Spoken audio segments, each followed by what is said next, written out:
What is up, Beck's Nation? One more time. We got 30 minutes to do this, by the way. I gotta go, so we gotta do this. Ready?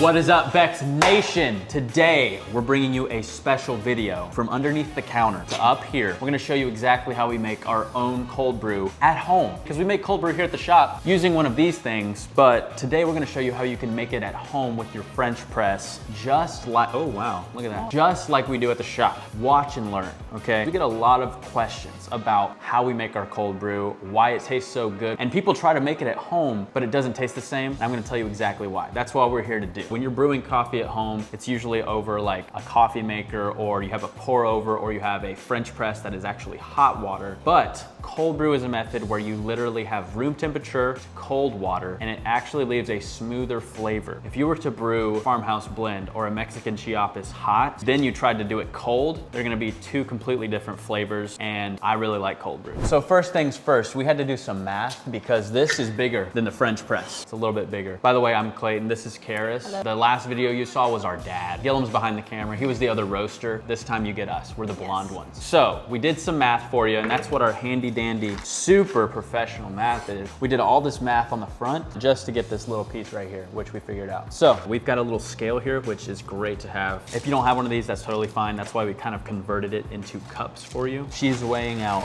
140 grams of coffee, which seems like a lot, and it is. Next thing we're gonna do? We're gonna grind it. Okay, this is the very important part. Let's do it. Here, you take it. I'm gonna take this. Let's go. Okay.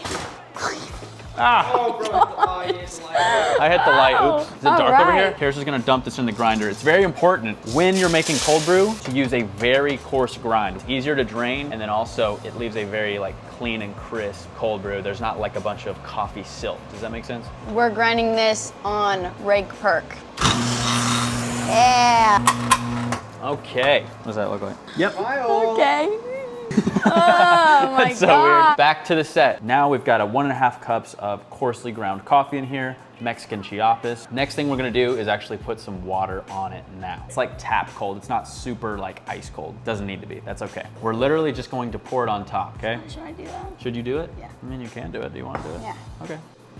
Oh, yeah. Oh. Okay, so the water's on the counter now. Gilliam, get this B-roll right here. Go, zoom in. So now that we've filled it up about halfway, Karis is mixing the coffee and the water. Go ahead and let all of the CO2 out. When you have very fresh coffee like we do here, it's going to gas off a lot, which creates an effect called a bloom. And when the bloom happens, it's literally gassing off and making kind of a mushroom cloud. And so when it's blooming, it's gonna like mushroom up and gases get trapped under the water and under the coffee. And you kind of gotta release those at first, or else you're not gonna be able to fit all the water in. Whenever you're pouring your water, you wanna make sure you're doing a small stream. You don't wanna just dump it all in. You kinda wanna color it in. Color it in from the top. Yeah. And you can see Alright. that happening right there. After you're done with this process, you're gonna need to leave that much space, because as more and more gas is released from the coffee, it's going to bubble up even more, even after you stirred it and everything. You're gonna literally let this sit for like 12 to 24 hours. By the time it's done brewing, it's gonna look like a muffin. Yes, a muffin. It's gonna look like this right here. So guys, once you've filled the entire French press up with water and coffee, just like this, you literally just set it on the counter, just like this. You just place it, boom. It's literally gonna sit there for about 12 to 24 hours. And once that is complete, you're gonna take your French press lid and place it on very gently. I don't know how this is gonna work because this is really full. It bubbled up a lot, but I'm gonna, oh.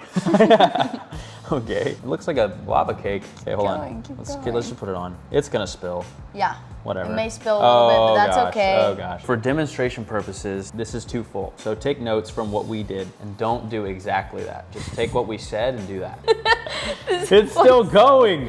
This is so My gosh, bad. this is not good. Oh.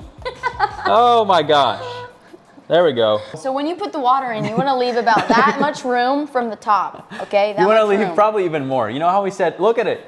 It's, yep. This Look, one's it's muffining. bubbling, it's muffining even more. Leave about a ½ inch. Don't go up to here like we did. Usually we drain it from the bottom and we don't have to put a lid on top, but since you're doing a French press, leave about a ½ inch of room. We know what we're doing, I promise. Now that we've got our cold brew made, it's ready. This is gonna set aside. We're gonna take some stuff that we've already made, which is right here. This is a big vat of it for our shop. And I poured about 6 ounces in here. And for my favorite cold brew drink, what we're gonna do is put some simple syrup in it and then also some half and half. Is that what you like too? Yeah. I mean, that's pretty That's much my the most favorite. baller cold brew drink Yes. there is. We also have a little rule of thumb. So I like a 4-simp latte, What does that mean? and that means 4 seconds pour. So pour me a 3-simp. 3-simp? Yeah. So we're gonna go 1, 2, 3.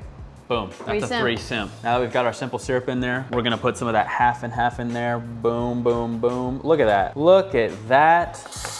That's so aesthetic. Now we're gonna stir it up. Get yourself a bar spoon or something like that, or a regular spoon. You can do whatever you want. And that's literally it. Go ahead and try that. Ooh. Is it fire? That's so good. Okay guys, so that's pretty much it for today's video. We just wanted to show you how to make cold brew at home with, very little equipment, and all you need is great coffee, French press, and some water, and you're good to go. If you have any other questions, leave them in the comments. And also, if you saw the email and you're one of those people who want the Beck's Nation subscription to your house, we're getting closer. We've had a good response from that, and we're hearing that people actually want to do that. Anyway, that's it guys. We'll Thank see you next guys. time. See ya. Enjoy, make some coffee. We'll see you later. Later, guys. Yeah.